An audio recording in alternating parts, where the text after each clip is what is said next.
जरा सोचिए, एक ऐसे शहर के बारे में जो सोने और बेशकीमती पत्थरों से बना था। एक ऐसा शहर जिसे खुद भगवान कृष्ण ने बसाया था। और फिर सोचिए कि वो पूरा का पूरा शहर अपनी पूरी शान शौकत के साथ बस एक ही दिन में समुद्र में समा गया। आज हम द्वारका की इसी रहस्यमयी कहानी की गहराइयों में उतरने वाले हैं। लेकिन सबसे बड़ा सवाल तो यही है कि आखिर ऐसा हुआ क्यों? मतलब भगवान कृष्ण के होते हुए उनकी अपनी बसाई नगरी का इतना बड़ा विनाश कैसे हो सकता है? ये एक ऐसा रहस्य है जो आज भी हमें सोचने पर मजबूर कर देता है। तो चलिए इस रहस्य की परतों को एक एक करके खोलते हैं। हम द्वारका की शानदार शुरुआत से लेकर उन दो श्रापों तक का सफर करेंगे जिन्होंने इसके विनाश की कहानी लिख दी थी। फिर हम देखेंगे कि कैसे ये श्राप हकीकत में बदले और आखिर में इस सवाल का जवाब भी ढूंढेंगे कि क्या ये सिर्फ एक कहानी है या फिर समंदर की गहराइयों में आज भी इसके सबूत मौजूद हैं।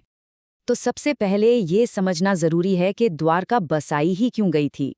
ये सिर्फ एक आलीशान शहर बनाने की बात नहीं थी, बल्कि ये उस वक्त की एक बहुत बड़ी जरूरत थी। देखिए, महाभारत की कथा के हिसाब से कंस को मारने के बाद जरासंध श्री कृष्ण और पूरे यदुवंश का सबसे बड़ा दुश्मन बन गया था। वो बार बार हमले कर रहा था। तो अपने लोगों को इन लगातार हमलों से बचाने के लिए श्री कृष्ण ने एक बहुत बड़ा और मुश्किल फैसला लिया, मथुरा छोड़ने का। और यहीं पर नींव रखी गई द्वारका की। इसका नाम ही द्वारका इसलिए पड़ा क्योंकि इस शहर में कई दरवाजे थे, यानी द्वार। ये एक तरह का सुरक्षित किला था, बहुत बड़ा और बहुत भव्य, जहां श्री कृष्ण ने पूरे 36 साल तक चैन से राज किया। लेकिन इस शांति पर ग्रहण लगने ही वाला था। दो ऐसी घटनाएं हुईं जिनसे दो ऐसे श्राप मिले जिन्होंने द्वारका और पूरे यदुवंश के भाग्य पर विनाश की मोहर लगा दी। पहला श्राप दिया गांधारी ने। महाभारत युद्ध में अपने 100 बेटों को खोने के बाद वो गुस्से और दुख में थीं। उन्होंने श्री कृष्ण को श्राप दिया कि जैसे कौरव वंश आपस में लड़कर खत्म हो गया, ठीक वैसे ही यदुवंश का भी नाश होगा। और दूसरा श्राप मिला ऋषियों से, जब श्री कृष्ण के बेटे सांब ने मजाक मजाक में एक औरत का रूप धरकर उनकी बेइज्जती की। गुस्से में ऋषियों ने श्राप दे दिया कि सांब एक ऐसे लोहे के मूसल को जन्म देगा जो पूरे यदुवंश को खत्म कर देगा। और फिर होनी को कौन टाल सकता है ना? वो सिर्फ शब्द नहीं थे, वो तो बस समय का इंतजार कर रहे थे। इन श्रापों ने धीरे धीरे अपना असर दिखाना शुरू कर दिया और यदुवंश खुद ही अपने विनाश की तरफ बढ़ने लगा। श्राप का असर देखिए तुरंत हुआ। सांब ने सच में एक लोहे के मूसल को जन्म दिया। अब सब घबरा गए। राजा उग्रसेन ने फौरन हुक्म दिया कि उसे पीस कर पाउडर बनाओ और समुद्र में फेंक दो। उन्हें लगा शायद खतरा टल गया। शहर में शराब बनाने और पीने पर सख्त पाबंदी लगा दी गई ताकि गुस्से में कोई बहक ना जाए। और इन सब कोशिशों के बीच श्री कृष्ण सभी यदुवंशियों को प्रभास तीर्थ की यात्रा पर ले गए। लेकिन किस्मत को कुछ और ही मंजूर था। जिस तीर्थ यात्रा पर वो शांति के लिए गए थे, वहीं उनके विनाश का मैदान बन गई।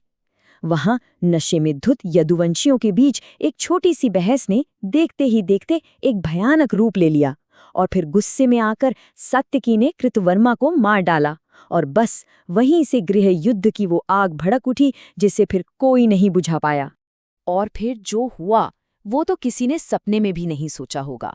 समुद्र के किनारे जो आम सी घास उगी हुई थी, वो यदुवंशियों के हाथ में आते ही लोहे के जानलेवा मूसल बन गई। ये वही श्रापित मूसल था जिसका पाउडर समुद्र में फेंका गया था। मतलब नियति ने अपना हथियार ढूंढ लिया था और अब वो एक दूसरे को ही मारने लगे।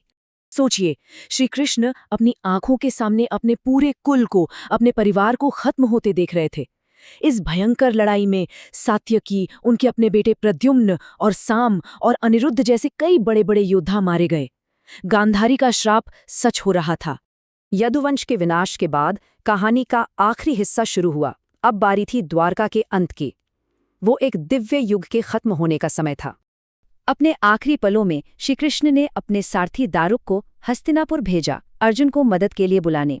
उन्होंने अपने भाई बलराम को एक गहरी समाधि में लीन होकर अपना शरीर त्यागते हुए देखा। फिर जब वो खुद जंगल में ध्यान कर रहे थे तो जरा नाम के एक शिकारी ने गलती से उनके पैर में तीर मार दिया, जो उनके इस दुनिया से जाने का एक कारण बना। और जैसे ही अर्जुन बचे खुचे लोगों को लेकर द्वारका से बाहर निकले, समुद्र आगे बढ़ा और पलक झपकते ही उस शानदार नगरी को अपनी लहरों में हमेशा के लिए समा लिया। सब खत्म। तो क्या ये सब सिर्फ एक पौराणिक कथा है, एक कहानी, या समंदर की गहराइयों में आज भी इस बात का कोई सबूत दबा हुआ है? चलिए देखते हैं कि आज का विज्ञान इस बारे में क्या कहता है। और यहीं आकर कहानी एक बहुत ही रोमांचक मोड़ लेती है। साल 2005 से 2007 के बीच भारतीय पुरातत्व सर्वेक्षण यानी एएसआई ने समंदर के नीचे खोजबीन की, और उन्हें जो मिला वो सच में हैरान कर देने वाला था। एक पूरे के पूरे डूबे हुए शहर के अवशेष। उन्हें एक बहुत बड़ी दीवार, खंबे और कई तरह के स्ट्रक्चर्स मिले। इतना ही नहीं, वहां से जो मिट्टी के बर्तन मिले उनकी उम्र 3000 से 1528 ईसा पूर्व की है, जो इसे महाभारत के समय के बहुत करीब ले जाती है। पता है, जो दीवार मिली है उसकी लंबाई कितनी थी? 560 मीटर, यानी आधे किलोमीटर से भी ज्यादा लंबी। ये एक बहुत बड़ा सबूत है कि समंदर के नीचे वाकई एक बहुत बड़ा और व्यवस्थित शहर मौजूद था, ठीक वैसा ही जैसा ग्रंथों में बताया गया है। तो आखिर में ये सवाल फिर से सामने आता है, द्वारका की कहानी हमें सिर्फ इतिहास का एक भूला हुआ पन्ना दिखाती है, या फिर ये भाग्य और कर्म के उस गहरे चक्र की तरफ भी इशारा करती है, जहां बड़ी से बड़ी ताकत भी अपने ही कर्मों की वजह से खत्म हो सकती है? इस पर सोचिएगा जरूर।